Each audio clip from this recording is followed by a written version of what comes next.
Următoarele idei sunt atât pentru voi cât și pentru mine. De ce încercăm să fugim din momentul prezent sau ce ne face să evadăm atât de mult din momentul prezent? De ce încercăm să evadăm pentru a găsi fericirea în alte lucruri când colo momentul prezent ne poate aduce fericirea? Poate evadăm pentru că ne este mult mai ușor să ne concentrăm pe alte lucruri, să avem mintea foarte ocupată decât să ne concentrăm pe noi înșiși sau pe corpul nostru sau pe ceea ce ne place cu adevărat.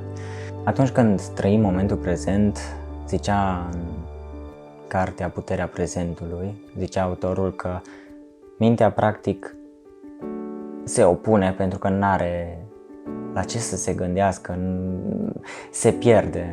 Mintea noastră e activă ori în trecut, ori în viitor, dar în momentul prezent, efectiv, n-avem nicio problemă, n-avem nimic și e o liniște imensă cu care mintea noastră nu e obișnuită câteodată.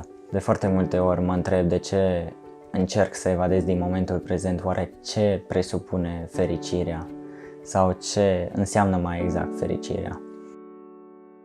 Ce înseamnă succesul sau la ce se referă mai exact cuvântul acesta? Ce ne ascunde acest cuvânt? Am observat că tindem foarte mult către materialism. Ne plac cumpărăturile, ne place să mergem să cumpărăm haine, să facem diverse activități. Suntem oameni, e normal.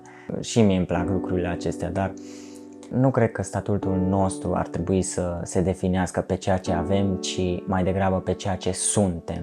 Lucrurile pe care le cumpărăm, pe care le folosim, se uzează, dar oare și la noi se întâmplă acest lucru? Oare noi ne uzăm ca persoane? Aș vrea să vă povestesc două lucruri. În primul rând, am un copac în fața casei, am venit acasă prin martie, cred că da, era sfârșitul lui martie și copacul abia înflorea și acum are o coroană verde imensă și nu ai cum să-l recunoști.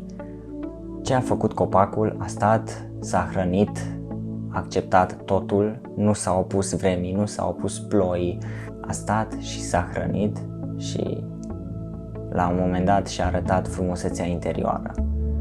Oare noi putem face același lucru? Sau la noi funcționează la fel? Și al doilea lucru pe care aș vrea să-l povestesc e o întâmplare dintr-o seară. A început să plouă foarte tare și țin minte că am venit, m-am băgat în pat, am vrut să mă uit la serial. În următoarea secundă mi-a venit întrebarea: Marc, nu ai vrea tu să stai și să asculți cum plouă sau să te uiți la cum plouă? M-am dus în bucătărie, m-am aplecat, mi-am pus capul în brațe și am stat și am ascultat ploaia.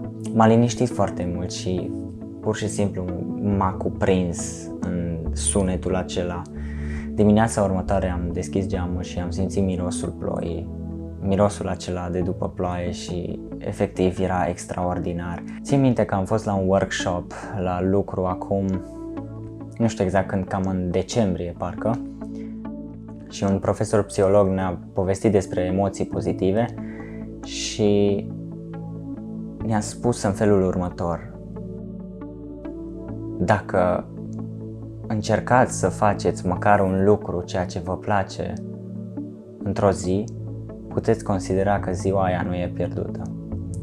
Și de atunci, de foarte multe ori mă întreb: ok, în ziua respectivă am încercat să fac acel lucru care îmi place cu adevărat sau măcar am încercat să stau să savurez un ceai sau să fac ceva cu pur și simplu o prezență și o plăcere imensă.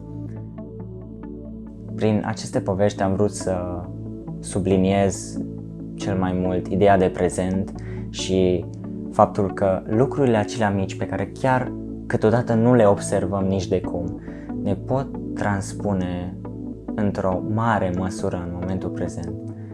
Și chiar recomand să încercați măcar câteva minute pe zi să stați și să priviți ceva și să încercați să nu vă gândiți la nimic. Și atunci întrebarea mea cu care o să închei videoul și chiar sunt curios și de răspunsurile voastre este: ce anume încercăm să urmărim prin ceea ce facem zilnic și prin planurile pe care le avem.